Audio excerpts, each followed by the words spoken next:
It was shocking, yes. Mostly because, you know, really, throughout our marriage, we were married for 10 years, right before our 10-year anniversary is when he passed away. And he had health issues. And so he always pulled through. And so, of course, visits to the hospital, things like that wasn't abnormal. Mm-hmm. So, you would think, okay, well, he'll pull through. He always does. Right. And so, yeah, the last time he didn't. How do you think his death has impacted your son? Well, I think it's tough for him because, he's so young, and he and his dad were really close. They had a good relationship, which I'm grateful for. And, to be so young, I'm just amazed at how strong he is. Yeah. And I'm so thankful for that. He's God a knows. very resilient kid. Yes. Tell me where the emotion is coming from, Keisha.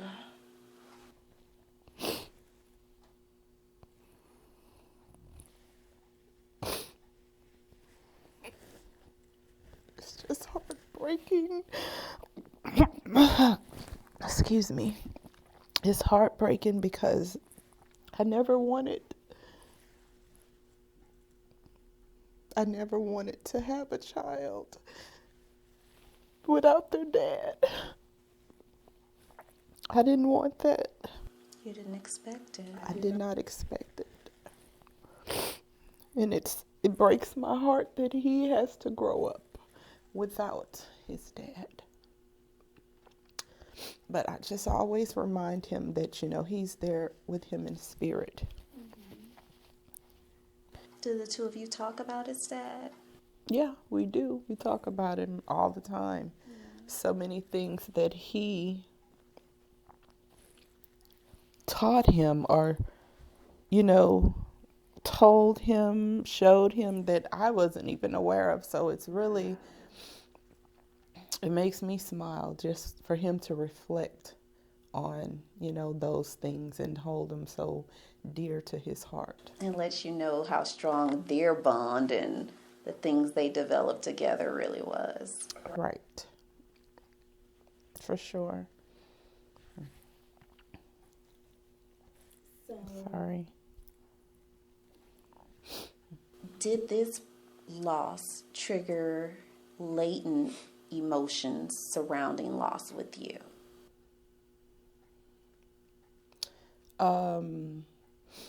Yes, because we've just dealt with a lot of loss in the past 4 years. Can you talk a little bit about that? I know it may be uncomfortable, but it's definitely worth examining. Mm-hmm. So initially we lost my aunt on my dad's side. And of course, all of these family members that passed, my son had a relationship with and was close to. Mm-hmm. So he started having to deal with loss and grief when he was 6. Wow, that's really young. Mm-hmm. And having to explain that all the way we lost my aunt. Then it was my grandmother, who would be his great grandmother. And then it was, of course, friends of our family that have passed. Mm-hmm. In between. We lost another aunt. And then not long after losing that aunt, we lost my husband, who was his dad. And so Of course, that was the most devastating.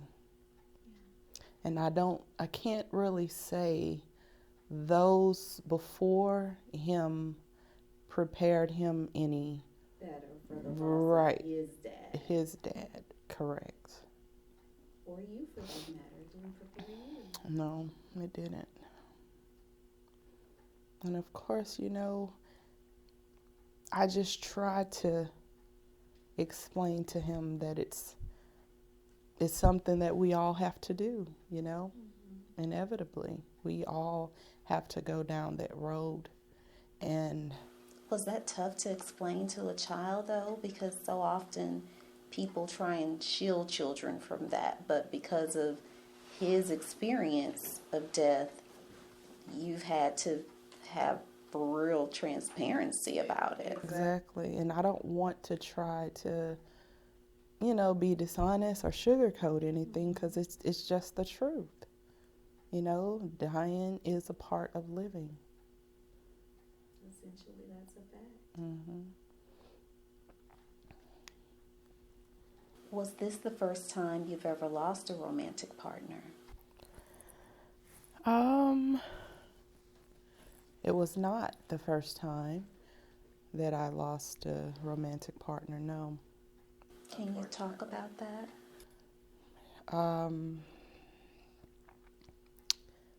Initially, I lost a boyfriend.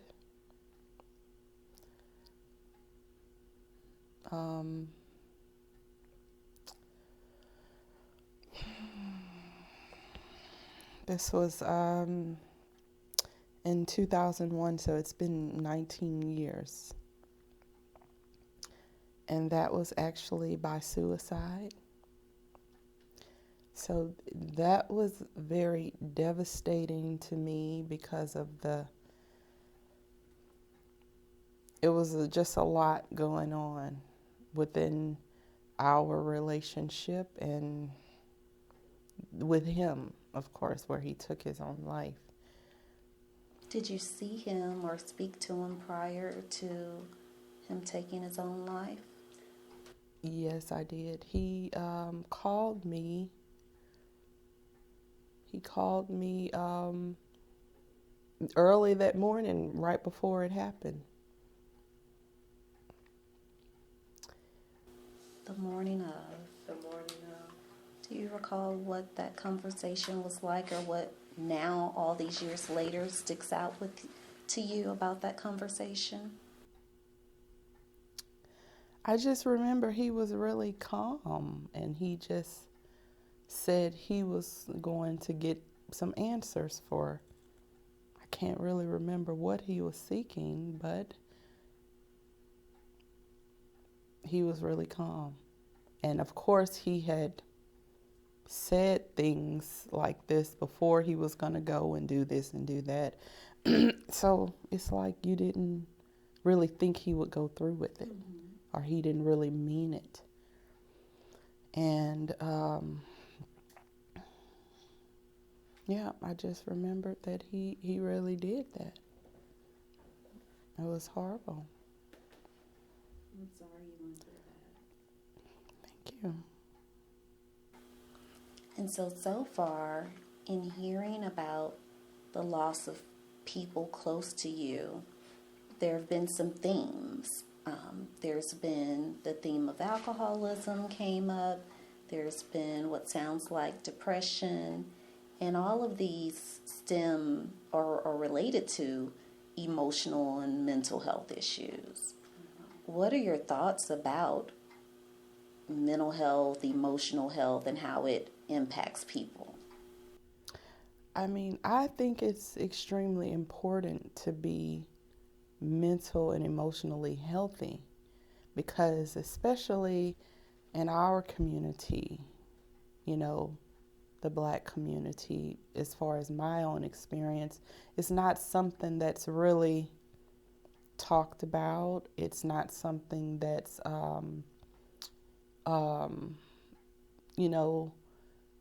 where you're seeking help for, because it's not it's not considered an issue. But in my opinion, it is a really big, huge issue. And I believe everybody needs to get help, even if you don't think you have any type of mental illness or challenges. I mean, we all need just that balance, Just that balance. Now, you mentioned that there was another loss before. Can you talk about that? Yes, I was married before, and my ex-husband was murdered. This was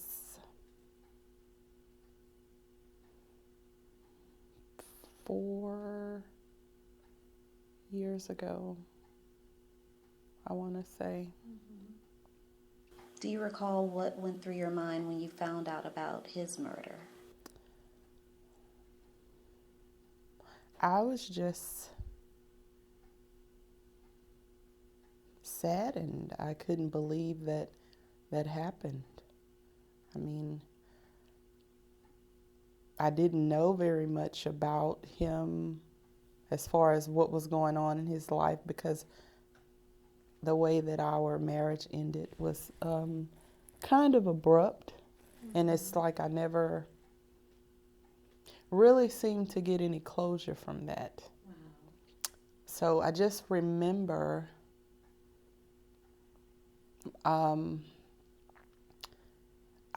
he was from Dallas, Texas, and so I didn't know if that's where his services was gonna be. And so one of my family members found out and shared the information with me, and I was able to attend his service. And of course, I didn't expect the way that I felt. It was just, I couldn't hardly explain it.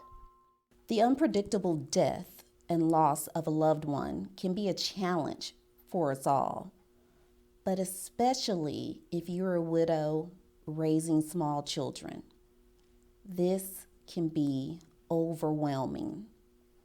It's important for people to have a sound support system and to be able to verbalize to those around them exactly what their needs are.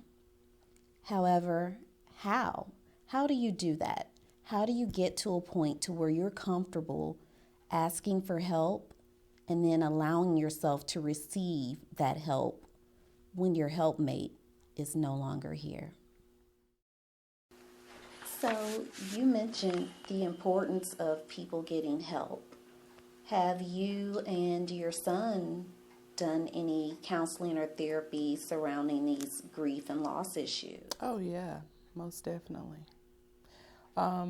We were actually going to a grief support group, which kind of halted because of the pandemic. Okay.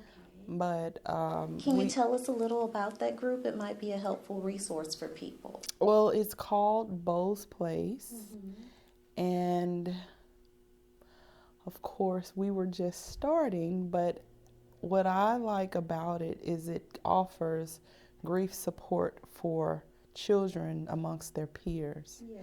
And that is so, I mean, we looked forward to going, like, we went every other week. Yeah.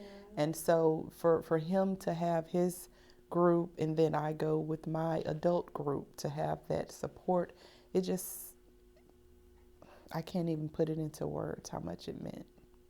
That's really important. I'll be glad when we can start that back up. Okay. So you definitely plan on resuming. Yes, I do.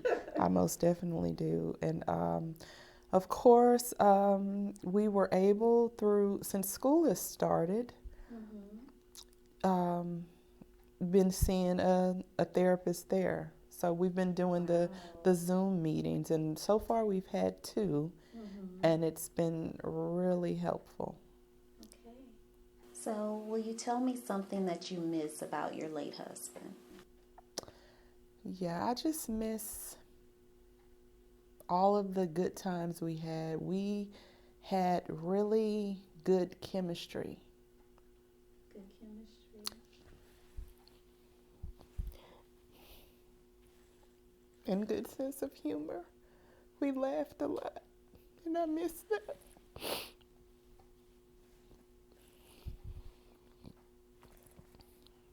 Considering everything that has happened and from your experience with them, tell me how you feel you're a changed person, a better person.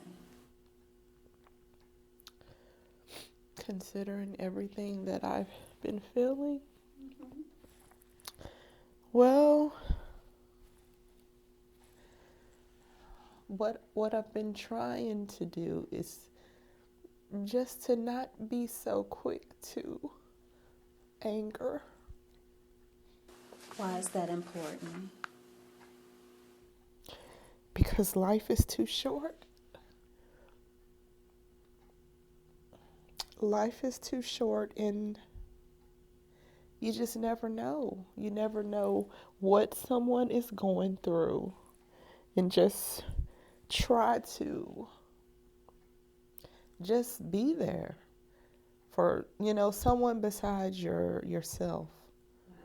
Be present. Be present, because all of us have challenges, issues, shortcomings, whatever you want to call them. But nobody is perfect. The thing about it is getting your hands or eyes off of yourself. Let God deal with you and your issues, and be there for someone else to help them, because I believe that is our purpose. Wow. Keisha, thank you so much for taking the time to talk with me today. I really appreciate it, and I know you've helped a lot of people. I just know it. Thank you. I appreciate you having me and giving me the opportunity. I wish you continued blessing and healing. Thank you. The same to you. All right. That's a wrap. Today, Keisha and I discussed the topic of being a widow in a way that may be uncomfortable for some people. Typically, when people pass on, we are reluctant to discuss the more complex aspects of their personality and their behavior for fear that we will sound as if we're speaking ill of the dead. However, the goal here was not to vilify anyone, but to humanize, to pay respect to their humanity with the full acknowledgement that none of us are perfect, and that's okay. We still have the ability to love, to feel, to fall, and to prevail. None of us are all good or all bad. We're human, and we each have a life to live, a real life. Thank you for watching Real Life with Lola. See you next time.